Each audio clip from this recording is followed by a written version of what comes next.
రోమాపత్రిక 10వ అధ్యాయం 9వ వచనంకి వచ్చాం అనుకోండి, గొప్ప థియాలజీ ఉంది. యేసు ప్రభు అని నీ నోటితో ఒప్పుకున్నట్టున్నాడు కదా. ఈ యేసు ప్రభు అని 2 వచనాలు తీసుకుంటే కొంచెం గ్రామాటికల్గా ఇది థిక్గా ఉంటుంది. 2 ద్వితీయ విభక్తులు నామవాచకములుగా వాడబడ్డాయి ఇక్కడ. ఇప్పుడు మనం వ్యాకరణంలోకి వెళ్ళామనుకోండి, యేసు అనే పదము ద్వితీయ విభక్తిలో రాయబడింది, ప్రభు అనే పదము ద్వితీయ విభక్తిలో రాయబడింది. సో ఇక్కడ గ్రీకు గ్రామర్ యొక్క రూల్స్ ప్రకారము 2 ద్వితీయ విభక్తులు నామవాచకములుగా ఒకవేళ వాడితే దీనిని గ్రీకులో ఏమంటారంటే ఆబ్జెక్ట్ కాంప్లిమెంట్ కన్స్ట్రక్షన్ అంటారు. అంటే ప్రత్యక్ష కర్మను పూర్తి చేయు నిర్మాణము అంటారు. ఇక్కడ ప్రత్యక్ష కర్మ ఎవరు అంటే యేసు, పూర్తి చేయనిది ఏది అంటే ప్రభువు, అంటే కురియాస్ లేక ఆదునై.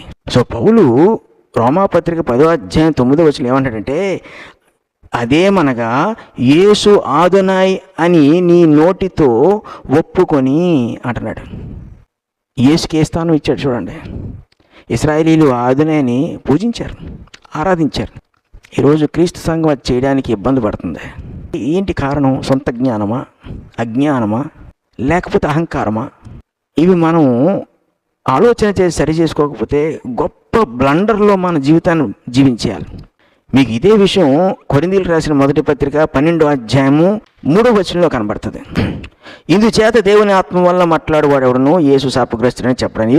ఈ 2వది మనకి ఇంపార్టెంట్.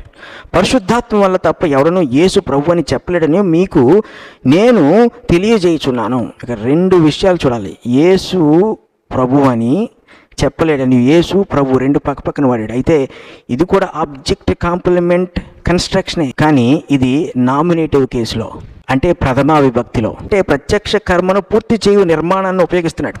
ఆ నిర్మాణంలో ఎలాగుంది ఇక్కడ అంటే యేసు ప్రభు అని అంటున్నాడు, అంటే యేసు ఆదునై అని.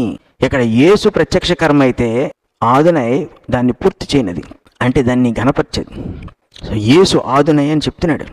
ఇప్పుడు ఈ వచనాన్ని మనం చదువుకుంటే, పరిశుద్ధాత్మ వల్ల తప్ప ఎవడను యేసు ఆదునై అని చెప్పలేడనియు.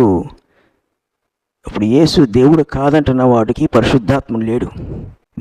దేవుడు ఆత్మ కనుక ఆయన ఆరాధించేవారు ఆత్మతో సత్యములో ఆరాధించాలంటున్నాడు. కాబట్టి యేసు ఆదునై కాదు, ఆరాధించకూడదు, ఆరాధన పాత్రుడు కాడు అన్నవాడు పరిశుద్ధాత్మ వల్ల మాట్లాడుతున్నవాడు కాదు. ఈ థియాలజీ మనకు అర్థమవుద్దా? ఈ వాక్య సందేశం మనకు అర్థమవుద్దా?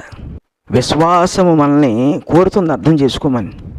సో యేసు ప్రభువుని లెక్కలోంచి పక్కకి తప్పించేయడంలో మానవ కల్పిత ఉద్దేశము తప్ప పరిశుద్ధాత్ముంది కాదు, దేవుంది కాదు, ఆఖరికి అపోస్తులది కూడా కాదు.